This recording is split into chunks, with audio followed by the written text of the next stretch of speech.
Isang mapagpalang araw po sa ating lahat, mga kalingap, mga kabisis pa na minamahal. Ngayong araw po ito ay magbibigay po tayo ng isang reaction patungkol po dito kay Renji.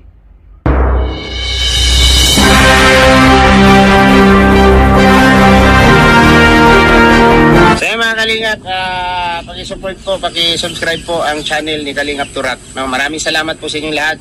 So ayan po mga kabayan, huwag po natin kalimutan ang Kalingap Turak. Please, bisitahan at supportan po natin yung kanyang channel.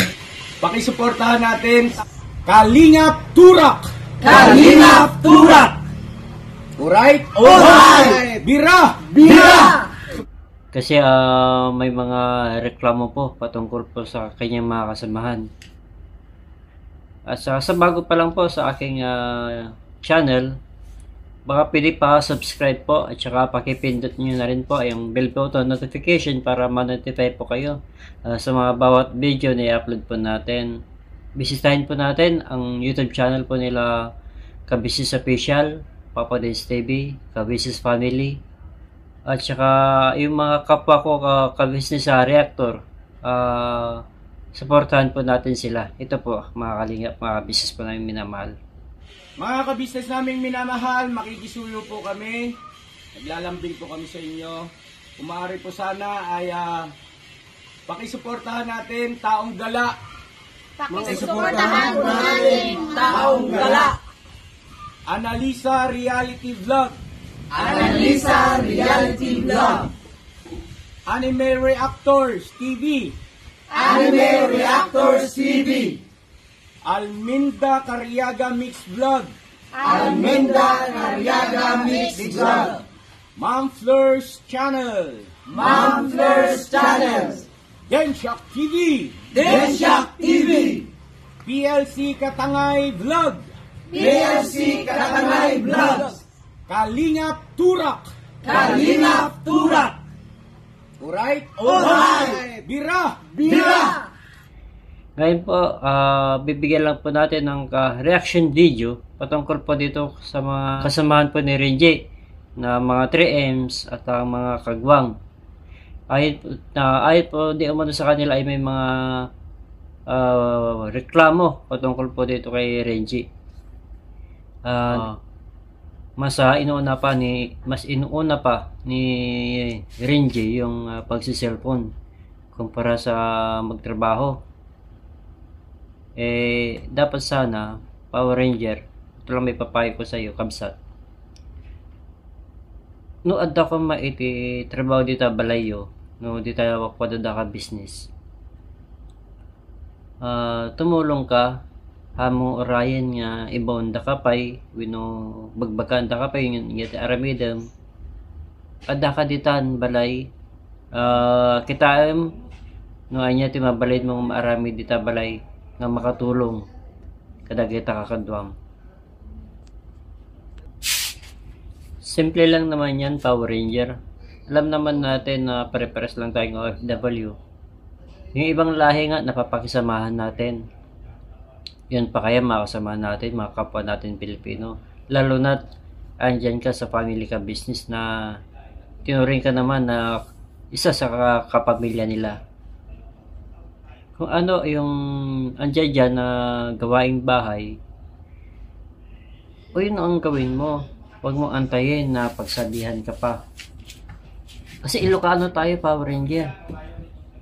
Walang awan iti Ilocano ang sadot. At ati panunutin Power Ranger. Walang Ilocanong tamad. Marunong tayo magtrabaho lalong-lalo na sa gawaing bahay.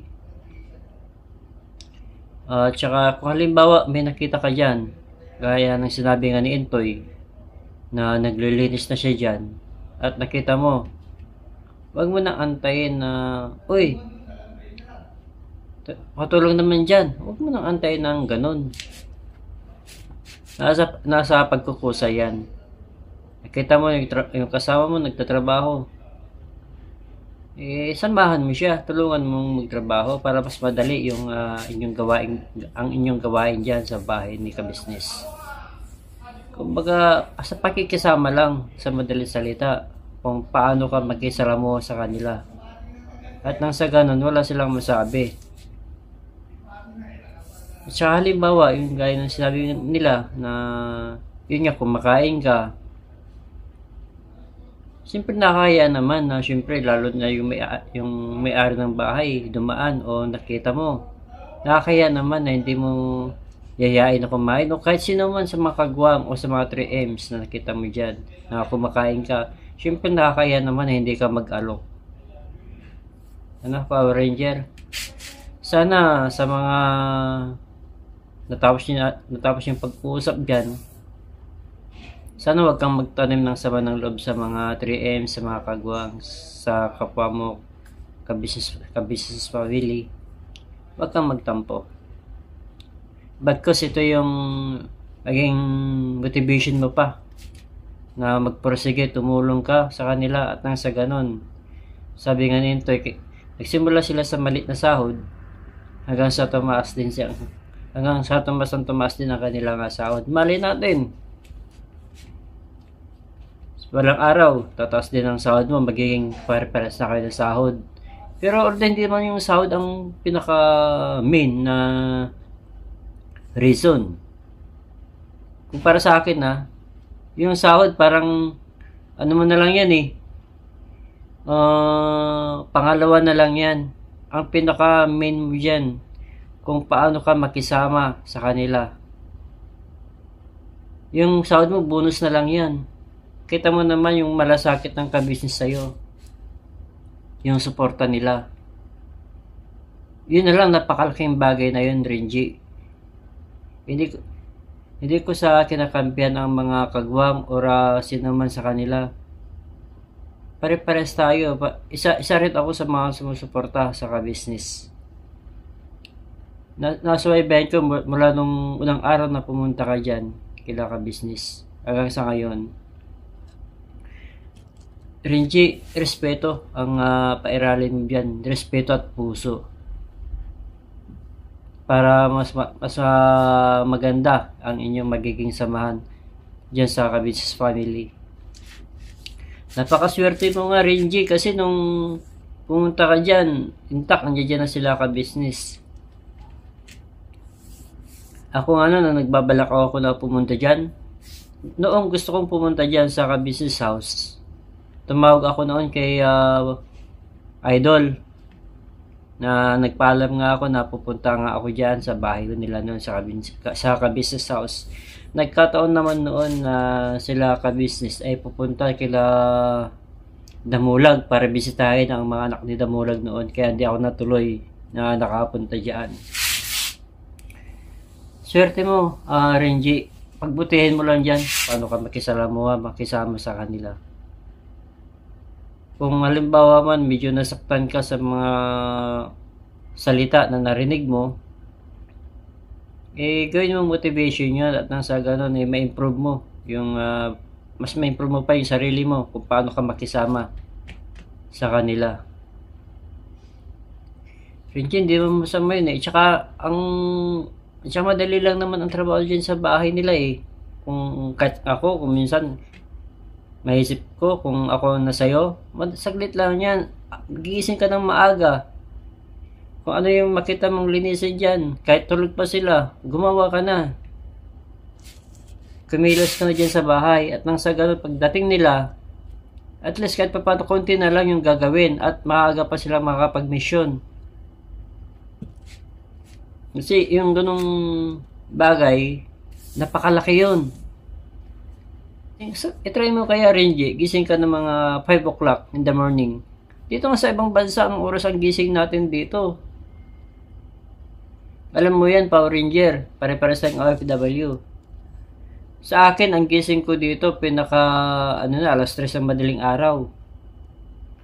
Alam ko, ganyan ka rin, Power Ranger, kasi pare-pares lang tayo. Kaya mong gumising ng 5 o'clock in the morning. Simulan mo na magtrabaho, maglinis yan kung ano yung dapat mong linisin. Maglampaso ka kung anong pwede mong lampasuhin dyan sa bahay na yan. Saglit lang ang trabaho niyan, Power Ranger. Kumpara sa trabaho natin dito sa ibang bansa.